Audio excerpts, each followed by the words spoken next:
এগুলো ভয় করে রাজনীতি হবে না। রাজনীতি করতে গেলে রাজনীতি আমার করার মতো করতে হবে, আর আমি যে কথা বলবো বাস্তবে সেটা প্রমাণ করতে হবে। এই যদি আমার নিজে আমাকে কিছু টাকা দিল, আমাকে লোক লালসা দেখাইলো, এই করবো তোমাকে, এই করবো তো এই করবো, আমি ঘুরে গেলাম, তাহলে কিন্তু রাজনীতি থাকবে না। জনমানুষের কাছে আমাদের যে ভাবমূর্তিটা আছে থাকবে না। সেই জন্য আমরা চাই সুন্দর রাজনীতি করতে।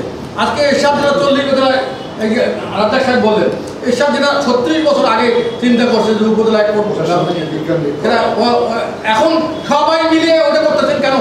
তাহলে এরশাদ 36 বছর আগে বলছিল, 88 সালে এরশাদ এটা করছে, উপজেলা ব্যবস্থা প্রচলন করছে, বাস্তবায়ন করছে, হাইকোর্ট 5টা হাইকোর্ট বেঞ্চ চালু করছে।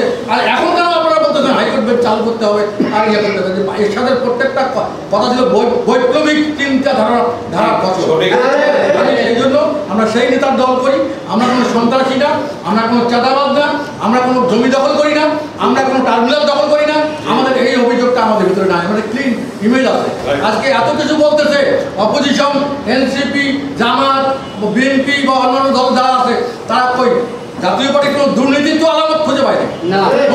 হোসেন মোহাম্মদ এরশাদের দুর্নীতিকে চ্যালেঞ্জ করার জন্য তারা ফেয়ার ফ্যাক্স নামে একটা টিম করছিল, বিদেশিদের নিয়ে করছিল, 9,80,00,000 টাকা সেই ফেয়ার ফ্যাক্সের টিমকে তারা টাকা দিয়েছিল, পেমেন্ট করছিল, কিন্তু এর সাথে 1 টাকা দুর্নীতি বের করতে পারেনি। আমরা একটা ক্লিন জাতীয় দল করি। আমার এই দলটা যেরকম ভাবমূর্তি আমরা সমুদ্র রাখতে পারি, এর জন্য আমরা উজ্জীবিত হই। এবং আমরা হতাশ হওয়ার, অনেকেই কিন্তু হয়তো মনে মনে হতাশ হয়েছে যে আমার জাতীয় পার্টি কী হবে না হবে, কোনো কিছু ভয়ের কারণ নাই। আমরা যতক্ষণ জীবিত আছি জাতীয় পার্টির ঝান্ডাকে এগিয়ে নিয়ে যাব।